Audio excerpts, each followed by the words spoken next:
প্রিয় দর্শক, দুদিন আগের একটা ঘটনা নিয়ে আমি কথা বলবো। আসলে এখানে ঘটনাটা মুখ্য না, মুখ্য হলো মানসিকতাটা, মুখ্য হলো টেন্ডেন্সিটা। আসলে দেশে চলছে কি সেটা সম্পর্কে একটু ধারণা হয়তো আমরা পাবো যদি আমরা এই মানসিকতাটাকে ফলো করতে পারি। ঘটনাটা আপনারা সবাই পড়েছেন আমার ধারণা, বরিশালের ঘটনা। একজন আবাসন ব্যবসায়ীর কক্ষে যে তার সাবেক একজন পার্টনার, ব্যবসায়িক অংশীদার তার ছিল এক সময়, সে যে তার সংবেদনশীল এলাকায় শরীরের চেপে ধরে তার কাছ থেকে চেকে সিগনেচার নেওয়া, ব্ল্যাঙ্ক দলিলে স্ট্যাম্পে সিগনেচার নেওয়া, এই যে ঘটনাটা, এটা কিন্তু ব্যাপক আলোচিত হয়েছে। এবং এটা আলোচিত হওয়ার একটা প্রধানতম কারণ হলো এটার একটা ভিডিও, প্রায় 4 মিনিটের লম্বা একটা ভিডিও, এটা সব জায়গায় সোশ্যাল মিডিয়ায় সবাই দেখতে পেয়েছে। এটা এত দ্রুত ছড়ায় সোশ্যাল মিডিয়ায়, ঘটনাটা যা ঘটে, ধরেন একজন লোক একটা ভিডিও আপ করলো, সেই ভিডিওটা কিন্তু মুহূর্তের মধ্যেই হয়তো একই সঙ্গে 100-200 লোক ছড়িয়ে দেয়। মানে 2-3 লাখের কাছে এটা পৌঁছে যেতে সময় লাগে মাত্র 2 থেকে 3 মিনিট। যে দেখে সে আবার শেয়ার করে, সে আবার শেয়ার করে, এরকম শেয়ার রিশেয়ার হতে হতে হতে হতে এটা সর্বত্র ছড়িয়ে যায়। এবং সেই দৃশ্যটা আমরা সবাই দেখেছি। একজন বয়স্ক লোক, 3-4 জন লোক কক্ষে ঢুকলেন, ওই কক্ষে 2 জন লোক ছিল, তাদেরকে বের করে দিলেন। দেওয়ার পর ওনাকে কাছে গেলেন, যে ওনাকে জড়িয়ে ধরলেন, জড়িয়ে চাপ দিলেন, দেখেন সিগনেচার করে চট থাপড় মারলেন।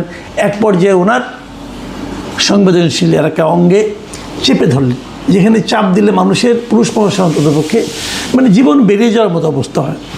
এবং চেপে ধরে তার চাহিদা অনুযায়ী জিনিসপত্র আদায় করে নিলেন। এর মধ্যে ওই ভদ্রলোক, আক্রান্ত ভদ্রলোক, উনি চিৎকার করলেন, একজনের নাম ধরে ডাকলেন, তিনিও এলেন, কিন্তু তাকে হেল্প করতে দেওয়া হলো না। পরে এক পর্যায়ে হেল্প করলো দেখলাম, কিন্তু আর কোনো কিছু হলো না। এখন এটা যখন নাকি ছড়িয়ে পড়ে, ঘটনা কিন্তু ঘটেছিল জুন মাসের 27 তারিখ সন্ধ্যায়, কিন্তু বিষয়টা আলোচনায় আসলো জুলাই মাসের 3 তারিখের দিকে।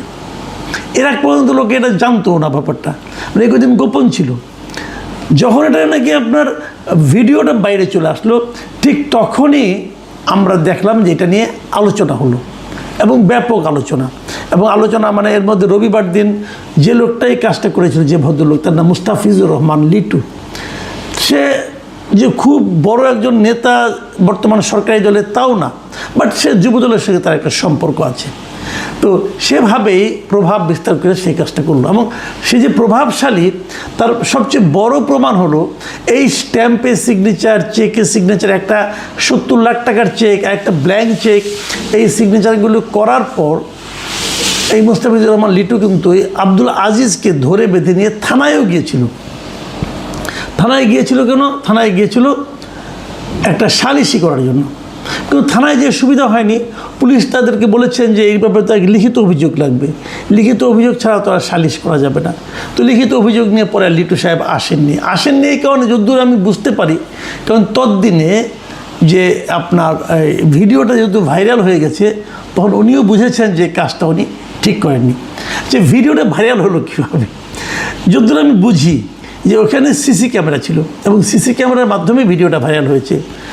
এবং সেটা ওই মুস্তাফিজুর রহমান যে কাজটা করেছে, যার এখানে গিয়েছিল আক্রান্ত যে ব্যক্তি, যে আব্দুল আজিজ, এই আজিজ সাহেবই সেটাকে কিন্তু সামাজিক মাধ্যমে দিয়েছে, এটা উনি নিজেও বলেছেন।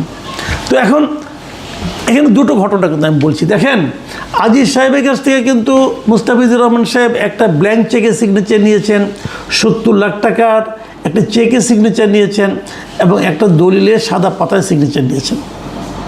তার মানে অনেক কিছু করেছেন।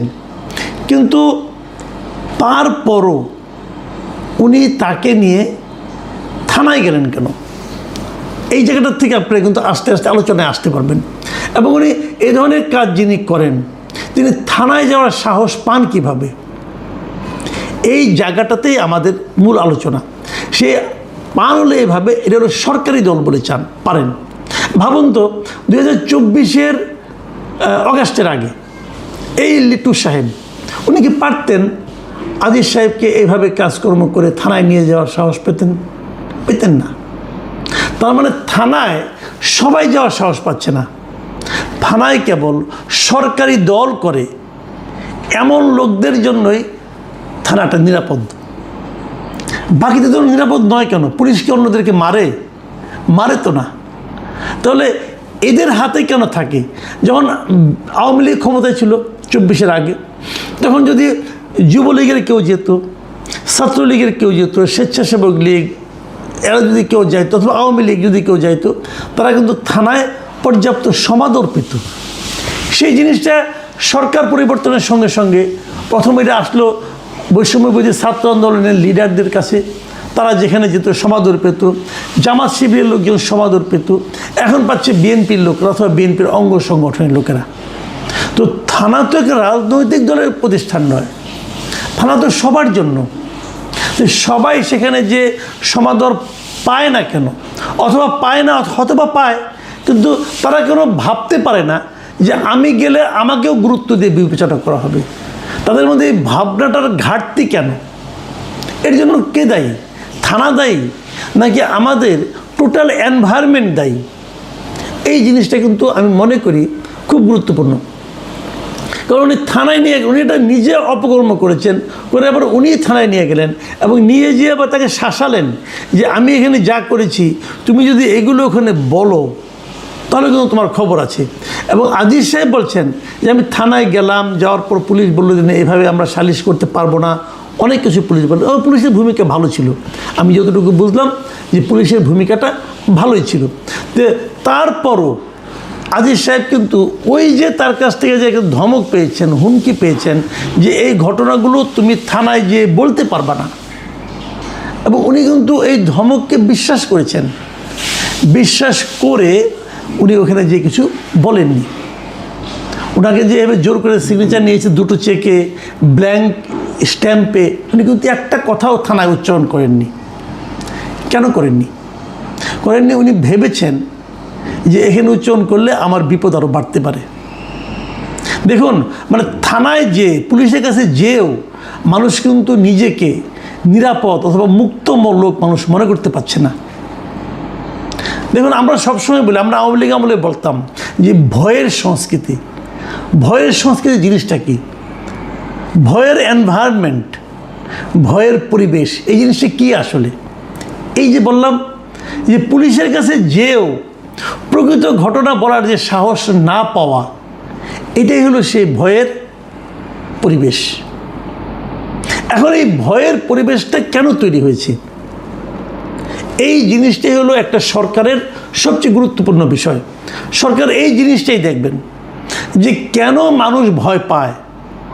তাকে তো সে তো জানে না যে তাই গেলে সে আসলে সে ক্ষতিগ্রস্ত হবে কিনা, কিন্তু তবু সে ভয় পায়, অথবা সে নিজেকে নিরাপদ মনে করে না।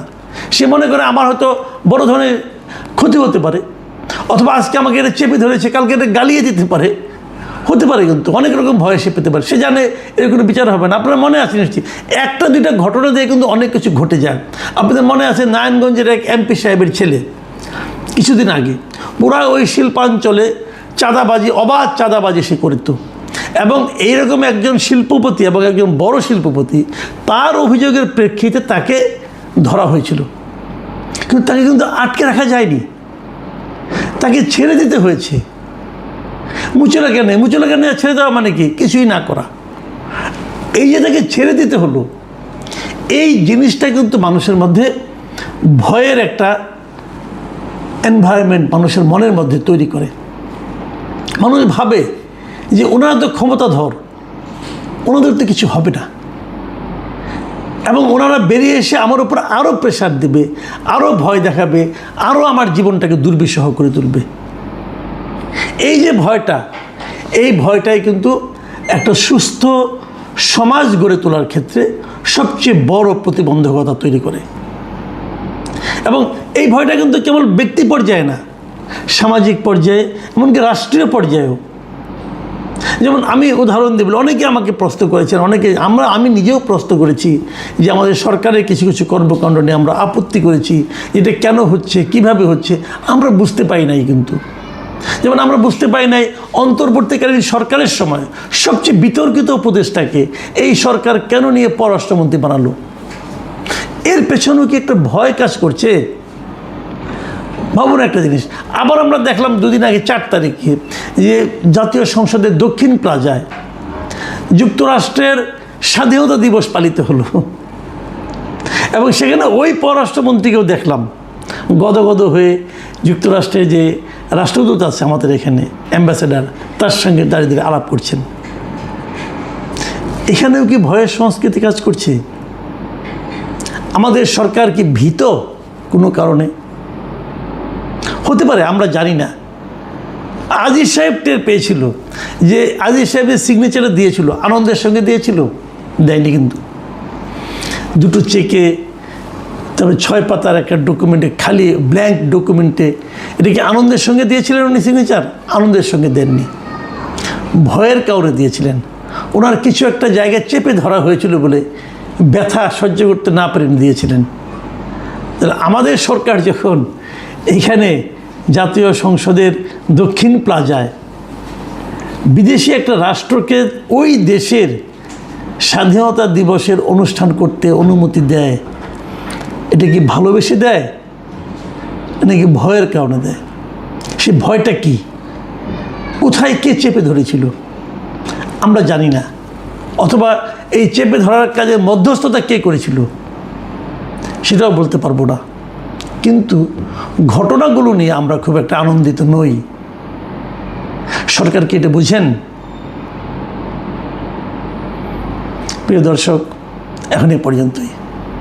আল্লাহ হাফেজ।